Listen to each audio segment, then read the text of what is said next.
Hoje é dia de Libertadores, né? Meu provável placar é um placar que o Flamengo consiga assumir pelo menos o melhor saldo.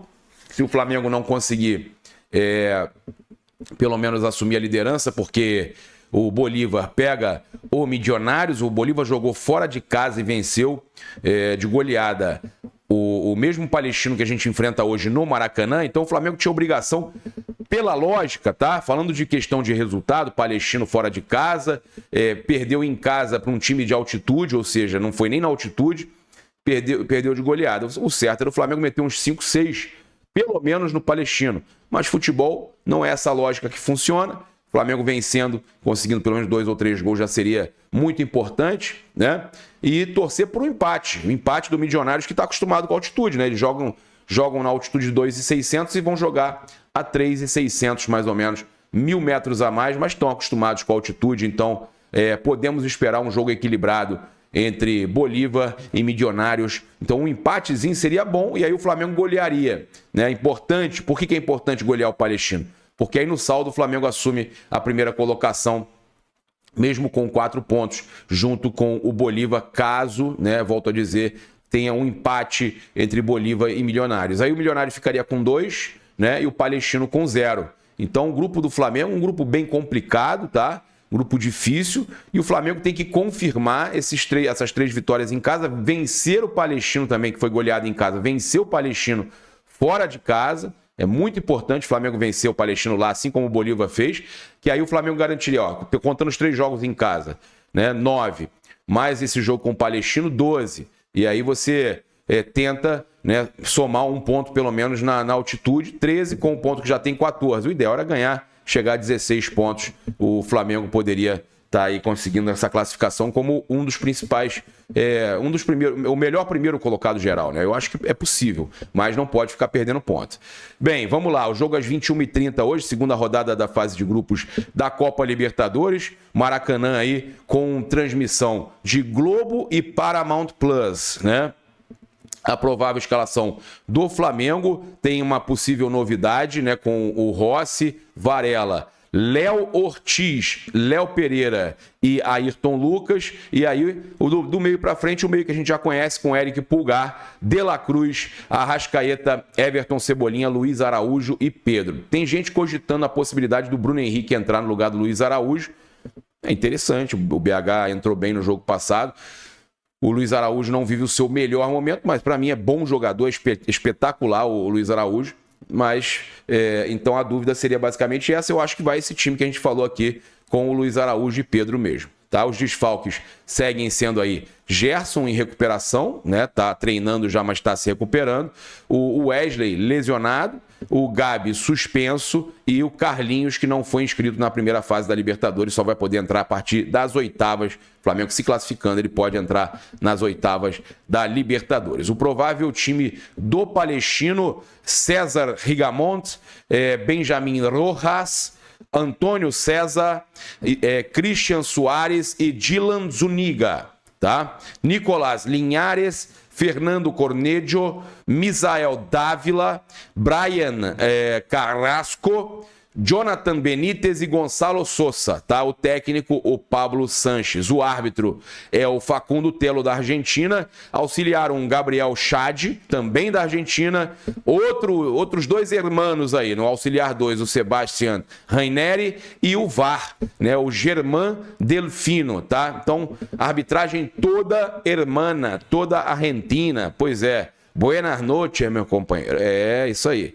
Então, a gente traz aqui agora uma informação muito importante, né? O Flamengo praticamente com a mão no Maracanã. Flamengo e Fluminense, a dupla Fla-Flu, praticamente com a mão no Maracanã. Parabéns aí, né, às 2 diretorias, né?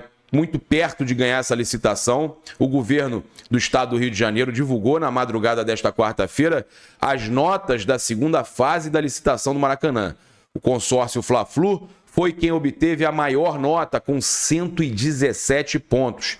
A comissão considerou que o consórcio da dupla atendeu por inteiro quase todos os pontos, com atendimento parcial em 4 dos quesitos. Em segundo lugar, o consórcio Maracanã para todos, né? Pois é, queria colocar Santos e Brusque para jogar no Maracanã, uma vergonha, uma sacanagem. Entregar o Maracanã, que é uma joia do cidadão carioca, entregar para os paulistas e para os paranaenses, vergonha, né? Então, segundo lugar, o vice ficou com o Vasco, né? O vice, como sempre, Maracanã para todos, do Vasco e da W Torre, atingiu 81 pontos, 117 contra 81.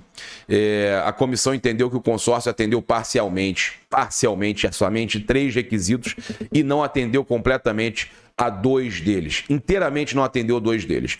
A comissão, porém, citou que os jogos de Santos, 35 datas, e Brusque, 5 datas apresentados por Vasco e W Torre, feriam o edital e citou até mesmo o regulamento geral de competições da CBF.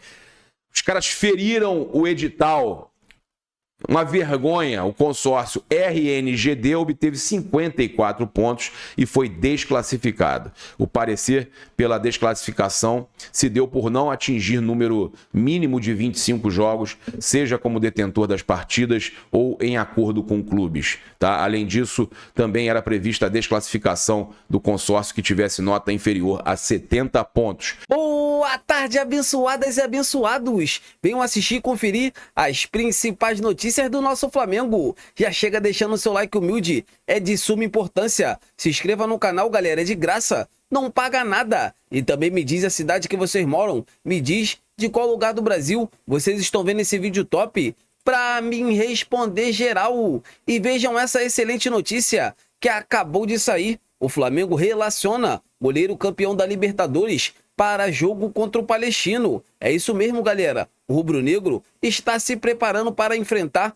o Palestino do Chile pela segunda rodada da Copa Libertadores da América nesta quarta-feira. E com isso, o time rubro-negro relacionou Lucas Furtado, goleiro destaque da base e campeão do torneio continental sub-20 no mês de março. De acordo com o jornalista Vene Casagrande, o técnico Tite foi quem convocou Lucas Furtado para jogo diante do Palestino nesta quarta-feira, dia 10, pela Libertadores da América. Sendo assim, Agustin Rossi e Matheus Cunha completa a lista de goleiros selecionados para o confronto. O Diogo Alves voltou ao time titular sub-20 do Flamengo para ganhar mais tempo de jogo na equipe de base. Desse modo, Lucas Furtado ficou à disposição do técnico Tite para a partida diante do Palestino. Então, galera, é o seguinte, eu fui apurar essa informação com alguns amigos que cobrem o Flamengo e eles me afirmaram que esse jogador, esse goleiro, eu não tenho acompanhado esse jogador. Vi alguns jogos do Flamengo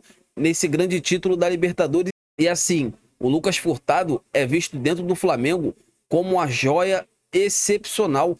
Ele é um garoto que tem um futuro muito promissor pela frente. Vamos torcer para que ele faça muito sucesso com o manto sagrado. É um goleiro alto, é um goleiro de envergadura, entendeu? Vocês podem ter certeza que o Flamengo vai fazer de tudo para, assim, dar rodagem a esse jogador, para que no futuro próximo, quem sabe, a diretoria rubro-negra possa dar mais oportunidades a esse grande jogador, que é jovem ainda, tem muito a evoluir, tem muito a crescer. Vocês concordam? Comentem aqui abaixo, quero ouvir a opinião de todos vocês. E para esse jogão de mais tarde, para vocês, quanto será o placar desse jogão? Deixa aqui nos comentários para a gente estar debatendo sobre esse grande assunto. Então é isso, nação rubro-negra, eu tô indo nessa. Saudações rubro-negras, fiquem com Deus!